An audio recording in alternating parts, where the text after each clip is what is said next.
So since we announced we were selling these Dr Graeme massages, they've been flying off the shelves. Obviously people can't get hands-on therapy at the moment. Chiropractors aren't doing, we're not, and chiropractors aren't doing face-to-face appointments at the moment, just video health consultations. So we're missing out on that nice, hands-on therapy, and, muscle ease. So these massages are brilliant for filling that gap at the moment. We've all got a lot of increased tension, working at desks we're not used to, poor desk setups, for example. I think we're all just a little bit stressed due to the current situation, and stress can show up in, we all hold stress in different places, but a lot of us hold stress in our shoulders, also our lower backs, our mid backs, and often actually right in our glutes as well. So yeah, this machine's really helpful. So I just thought I'd do a quick little video to just, for those of you that have bought one, this is a nice little kind of how-to guide. Now, to start off with, I do always, when I sell a machine to a patient, I do always urge them to read the leaflet that it comes with. Okay, so that just explains a little bit about what it does and the benefits, and also how to use it, but nothing better than, like I say, seeing a little video of someone else using it. So you get 3 different heads with the massager.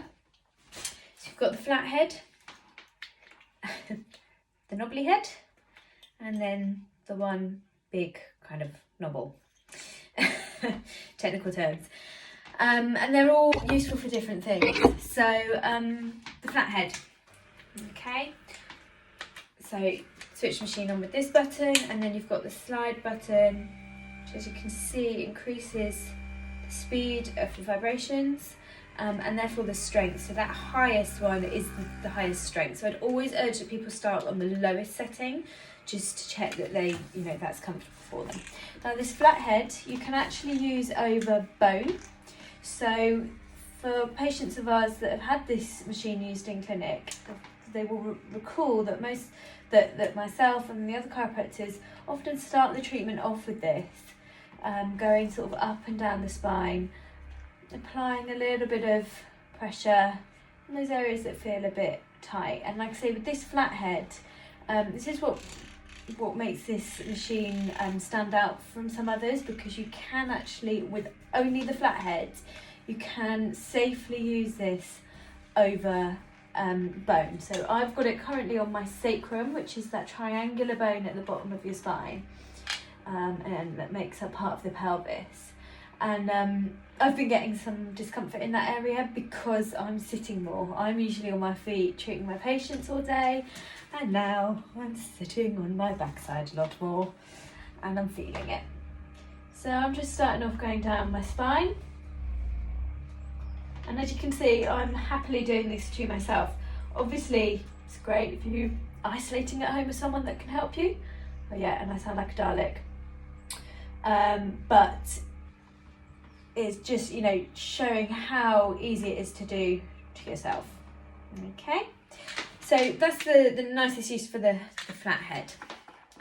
You can use the flat head for all the other releases as well. But I'm going to move on to the textured bobbly head.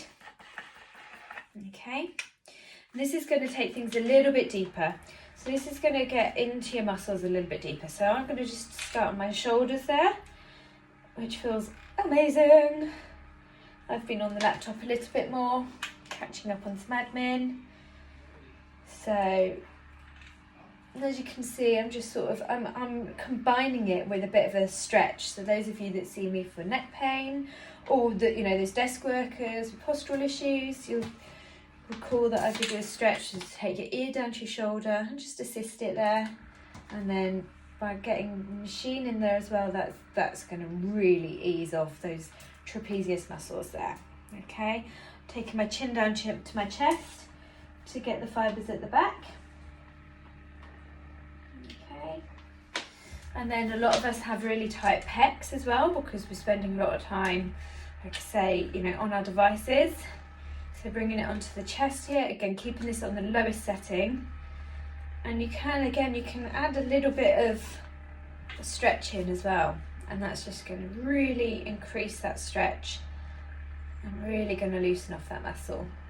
Okay, just to do that on both sides. Going down to the lower back. Again, just have a little, you know, you can move around a little bit, get a bit creative with it almost, you know, get some mobility and movement into it. Do a little bit of a pelvic tilt, okay, and then getting right down into those glutes. My goodness, mine are tight. I've been running more, I've been doing some kettlebell stuff at home. Stuff that I do both those things ordinarily, but I would say I'm running longer distances at the moment, and I'm definitely feeling it. And like I say, I'm sitting a lot more, and I'm really feeling that around my hips. Okay, and into my quads there.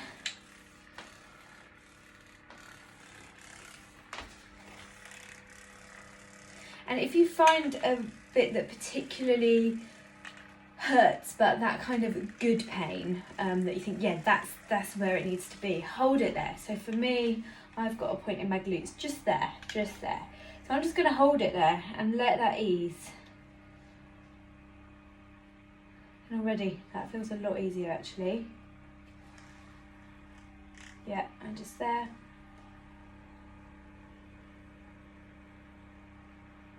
And again, just see if just then adding a bit of movement in just helps ease things a little bit further. Great. And then finally, the third head.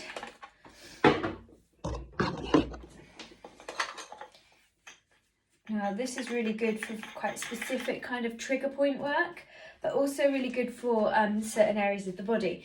Now, a lot of our patients have really tight hip flexors, so these muscles at the front, okay, and actually often lower back pain is often caused by tight hip flexors.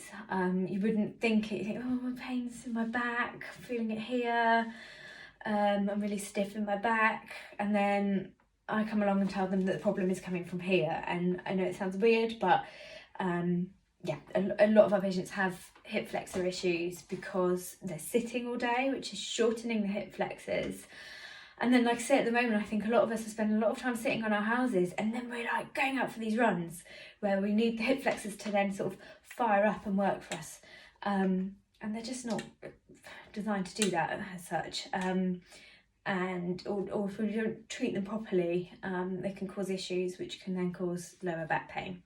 So this one is really nice for getting into those deep hip flexors as much as we can. They're very hard to get to, but this is the closest thing we could do. So again, I've got it on the lowest setting. I'm going to come to the front of my pelvis and find that kind of knobbly bit. We've got two little kind of sticky out bits at the front of our hips. Find that knobbly bit and then go in, you know, drop off the knobbly bit and go in behind. And again, you can sort of move this up and down or hold it, but it's just really good for getting in behind those bones of the pelvis. Another area this is really good for is the arch of the feet. I didn't think this one through doing a standing video, but I'm sure you get the picture. But it fits really nicely in that arch of your feet. So again, if you're running more, you might be feeling things in your feet. This is really nice, you know, but I don't know anyone that doesn't enjoy a bit of a foot rub, basically. So this is really nice to give yourself a bit of a foot rub there. So that's it really. That's the three heads. Like I say, there's a multitude of settings because it's a sliding switch, but do start on the lowest setting. And even if it feels okay, maybe for the first time you use it, just keep it on that lowest setting, because you might feel things the next day. So just go careful with it, because you can't go and see your chiropractor to fix things if things do go wrong. So go with caution. Make sure you drink lots and lots of water after using the machine. Okay, it's just like having a regular massage. It's really important to drink lots of water afterwards. And yeah, just be sensible and careful. And yeah, send us a video of you using it and if you come up with any new creative ways to use it, you find a really good stretch that it works well with, let us know. Okay, bye.